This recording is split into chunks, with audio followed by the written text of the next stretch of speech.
Welcome everyone to lecture 6 of our series of service law. And today we'll continue our lecture on Article 311 and let's start with the key judicial interpretations on this article.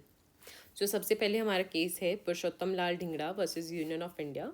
ये एक landmark case था जिसमें बताया गया कि article 311 को invoke कब किया जाएगा। जैसे कि हमने कल भी पढ़ा था कि जब भी डिसमिसल, रिमूवल या reduction in rank as a punitive action होगा, वहाँ पे हम आर्टिकल 311 को इन्वोक कर सकते हैं। वहाँ पे 311 का प्रोटेक्शन लगेगा कि इंक्वायरी होनी चाहिए, reasonable opportunity of being heard होनी चाहिए and the person should be informed of the charges. But अगर कोई एडमिनिस्ट्रेटिव टर्मिनेशन है या फिर किसी और रीज़न की वजह से टर्मिनेशन है, वहाँ पे आर्टिकल 311 इन्वोक नहीं होगा और यही Purushottam Lal Dhingra versus Union of India में डिस्कस किया गया at length.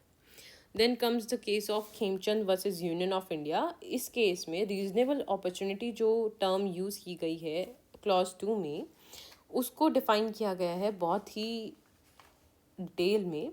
And what is a reasonable opportunity of being heard, उसमें इंक्लूड किया गया नोटिस ऑफ चार्ज कि जिस भी पर्सन को रिड्यूस किया जा रहा है, रैंक में डिसमिस किया जा रहा है या फिर रिमूव किया जा रहा है, उसको एक नोटिस ऑफ चार्ज मिलना चाहिए। अगर उसे पता ही नहीं है उसका चार्ज किस बेसिस पे उसको रिमूव किया जा रहा है या डिसमिस किया जा रहा है, तो उसको हम रीजनेबल अपॉर्चुनिटी नहीं बोलेंगे।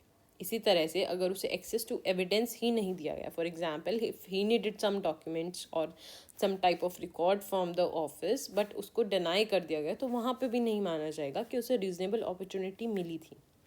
उसको राइट टू रिबट चार्जेस भी मिलना चाहिए, तभी हम सही तरीके से कह सकते हैं कि उसे एक रीजनेबल अपॉर्चुनिटी दी गई थी and as well as personal hearing. Further इसमें एक और इशू ये आता है कि जो रीजनेबल अपॉर्चुनिटी है, क्या वो सिर्फ only at time of proceedings होगी या फिर even when there is a hearing on the punishment, तब भी reasonable opportunity of being heard होनी चाहिए। तो it was also held in this case कि at time of punishment it's not necessary to hold a give a reasonable opportunity of being heard to the person, but at this time of when charges are being decided and the issues are being framed, at that point of time it's very important to give the person reasonable opportunity of being heard. Now coming to the next case of Umanath Pandey versus Union of India, इसमें 311 clause 2 की ही बात की गई है कि जहाँ पे भी इन सभी प्रोसीजर्स को, कि इंक्वायरी जहाँ पे कंडक्ट नहीं होती या फिर रीजनेबल अपॉर्चुनिटी नहीं दी गई है या फिर जहाँ पे इन्फॉर्म नहीं किया गया है पर्सन को उसके चार्जेस का, वहाँ पे वो डिसमिसल, रिमूवल या रिडक्शन इन रैंक वर्ड एब इनिशियो हो जाएगा। मतलब कि उसको लीगली या कॉन्स्टिट्यूशनली वैलिड नहीं माना जाएगा। अब हमने इसमें कुछ 3 एक्सेप्शंस देखे थे जहाँ पे कि इंक्वायरी कंडक्ट करना इम्पॉर्टेंट नहीं होगा या फिर जहाँ पे आप अगर इंक्वायरी कंडक्ट नहीं करेंगे तो वो प्रोसीडिंग्स वॉइड एब इनिशियो नहीं होंगी। तो उसमें फर्स्ट था कन्विक्शन ऑन क्रिमिनल चार्ज, कि किसी भी कोर्ट ऑफ लॉ में पर्सन कन्विक्टेड है तो वहाँ पे he can be dismissed without departmental inquiry, तो वहाँ पे ज़रूरी नहीं होगा। और कन्विक्शन एक फाइनल स्टेज होती है जहाँ पे properly court with due process of law एक डिसीजन पास करता है और कन्विक्ट करता है किसी पर्सन को। सेकेंडली इम्प्रैक्टिकेबिलिटी ऑफ इंक्वायरी, तो जहाँ पे भी राइट या थ्रेट टू विटनेस का सिचुएशन है या breakdown of law and order का सिचुएशन है, वहाँ पे हम कंसिडर कर सकते हैं कि it was impracticable to conduct और हेल्ड एन इंक्वायरी, तो वहाँ पे भी we can do away with the inquiry procedure. And lastly with the security of state, so when the president या governor he believes that holding an inquiry is against national or state security, तो जहाँ पर भी national और state security है वो हमारा prior interest है, मेन इंटरेस्ट है, तो हम उस केस में भी इंक्वायरी कंडक्ट करना ज़रूरी नहीं समझते हैं, because a personal interest is not more important than the national या स्टेट इंटरेस्ट। ठीक है, तो इन तीनों केसेस में हम कर सकते हैं कि इंक्वायरी ना भी की जाए तो भी वो डिसमिसल, रिमूवल या reduction in rank totally valid होगा, लीगली वैलिड होगा। नाउ इन तीनों एक्सेप्शंस को बहुत ही डिटेल में डिस्कस किया गया है तुलसीराम पटेल के केस में। एंड उसमें कहा गया है कि इस केसेस में जहाँ पे अगर आप इन्वोक कर रहे हो ये एक्सेप्शन टू दिस 311 क्लॉज 2, तो वहाँ पे अगर कोर्ट देख सकता है कि वहाँ पे कोई बोला तो है कि इम्प्रैक्टिकेबल था बट कोई रीज़न नहीं है, या फिर कोई रियल सेटिस्फेक्शन थी ही नहीं, मैलिफाइड था, या फिर पावर को मिसयूज़ किया गया, तो वहाँ पे कोर्ट इंटरवीन कर सकता है। तो that's why the court gave this landmark judgment. And again it also provided additional safeguard to the civil servants कि अगर इन केस के इन प्रोविजंस को मिसयूज भी किया जाता है सॉरी, तो court can also intervene and ensure that the constitutional spirit is not violated. Now we discussed that the three processes or actions that will be taken should be form of a punishment. तो अब वो punishment अगर नहीं है तो article 311 invoke नहीं होगा। तो इसका एक एग्जाम्पल केस है R Vishwanath Pillai versus state of Kerala. यहाँ पे जो आर विश्वनाथ पिल्लई थे, इन्होंने एक फॉल्स कास्ट सर्टिफिकेट यूज़ किया था एंड उसके थ्रू अपॉइंटमेंट हुआ था। तो यहाँ पे हम कह सकते हैं कि वो जो टर्मिनेशन था वो पनिशमेंट था ही नहीं, because he did not have any right to hold that post. And therefore अगर उन्हें हटाया गया तो वो कोई इविल कॉन्सिक्वेंस नहीं हुआ कि उनके पास पोस्ट थी और तभी इविल कॉन्सिक्वेंस हुआ, तभी वो पनिशमेंट है। So let's see this. हम पनिशमेंट कब बोलेंगे कि as termination as a punishment कब होगा?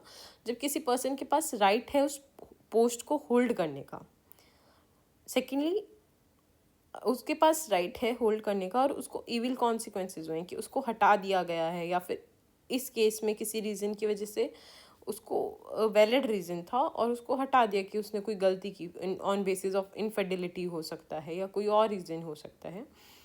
तो इस केस में होगा कि वो एज अ पनिशमेंट है, बट जहाँ पे उसको to begin with right to hold the post ही नहीं था, जहाँ पे उसने क्वालिफिकेशंस ही पूरी नहीं की, एक फॉल्स सर्टिफिकेट के बेसिस पे अपॉइंटमेंट हुआ है, तो हम उसे टर्मिनेशन एज अ पनिशमेंट नहीं मानेंगे।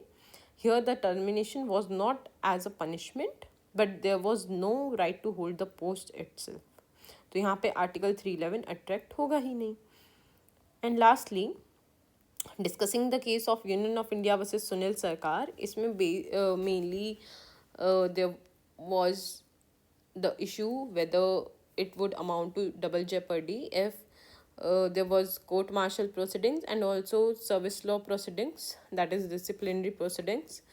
तो it was held that जो कोर्ट मार्शल प्रोसीडिंग्स है वो आर्मी एक्ट के अंडर होती हैं और जो ये डिसिप्लिनरी प्रोसीडिंग्स हैं वो पर्सनल एस्पेक्ट पे हैं। तो ये दोनों जो हैं कोइंसाइड नहीं कर रही हैं, they are very different from each other and therefore double jeopardy नहीं होगा। Now to conclude article 311, it ensures a fair procedure before penal action against the civil servants. तो सिविल सर्वेंट्स को प्रोटेक्ट करने के लिए ये प्रोविजंस बनाए गए थे and 311 is one of the most important pillars of the safeguards that have been provided to the civil servants. अब आर्टिकल 310 में तो स्वीपिंग पावर्स दी गई हैं कि आप at the pleasure of president और गवर्नर आप हटा सकते हैं, बट 311 उसी में सेफगार्ड्स ऐड करता है और इस पे एक असेंशियल चेक डालता है कि कोई भी अपनी पावर्स को ऐसे एब्सोल्युटली या फिर आर्बिट्रेरीली यूज़ ना करे। It embodies constitutional morality by ensuring that no civil servant is punished without a chance to defend themselves unless specific and justifiable exceptions apply. तो इसमें सिर्फ सिविल एक बैलेंस किया गया, ना तो सिर्फ सिविल सर्वेंट को ही प्रोटेक्शन दिया गया बल्कि इन रीजनेबल सर्कमस्टांसेस जहाँ पे इंक्वायरी नहीं भी कंडक्ट की गई है उन केसेस को भी इंक्लूड किया गया है। तो it has a very wide scope and it has included not only the safeguards but also exceptions to those safeguards, and then again it always upholds the constitutional morality above all these provisions.